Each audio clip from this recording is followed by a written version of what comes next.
one of the sort of notable things that I've noticed recently is in the Stormlight Archive. You know, you've got Kaladin, who's very clearly like dealing with severe depression. Very traumatized at times, right? Yeah, and that's kind of like really the first time that I kind of seen that dealt with so openly, you know, Yeah.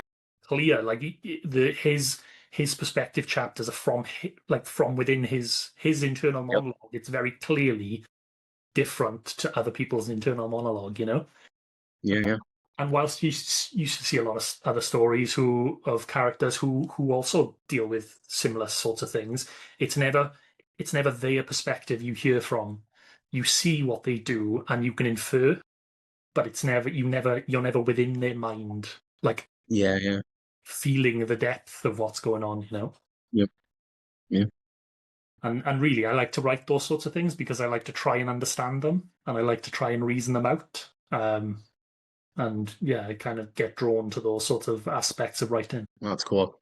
I felt like he did a good job with Calvin because there was one point I was like, I just can't keep going for a while, and I like my best friend and I we book club those books. So, and it was like I just had to like go away from him for a while because I just like and my friend recently made a good point. He goes, I think he was reminding you of when he was like almost out of it, and then like in the first book, and then came back crashing down, Mm. and then had that really hard time coming up. He was like, that kind of sounds similar to you. I was like. Wow. I was like, he hit me like right on the head with that. I was like, dang. And then it just made me respect Sanderson's writing even more. So I was like, that's why I didn't like that particular part of the book because it was almost too real.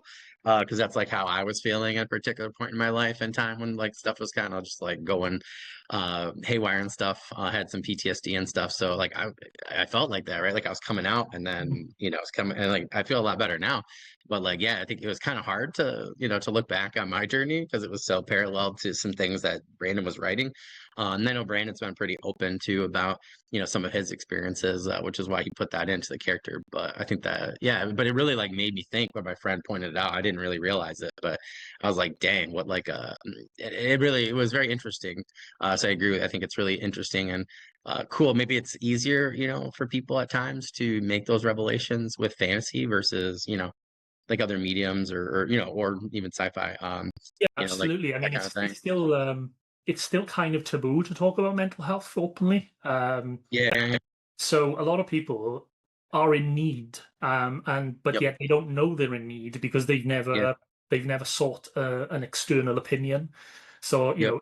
if I'm my books are dark themes, but if somebody was to read those books and have some sort of like revelation about what's going on in their own brain, that would mean that I've done my job. It's like Yeah. it's an outlet for me to explore these things, and then as a Yeah. reader, as you're reading them, you can explore them along with me. Well, that's cool. Yeah, I totally get that.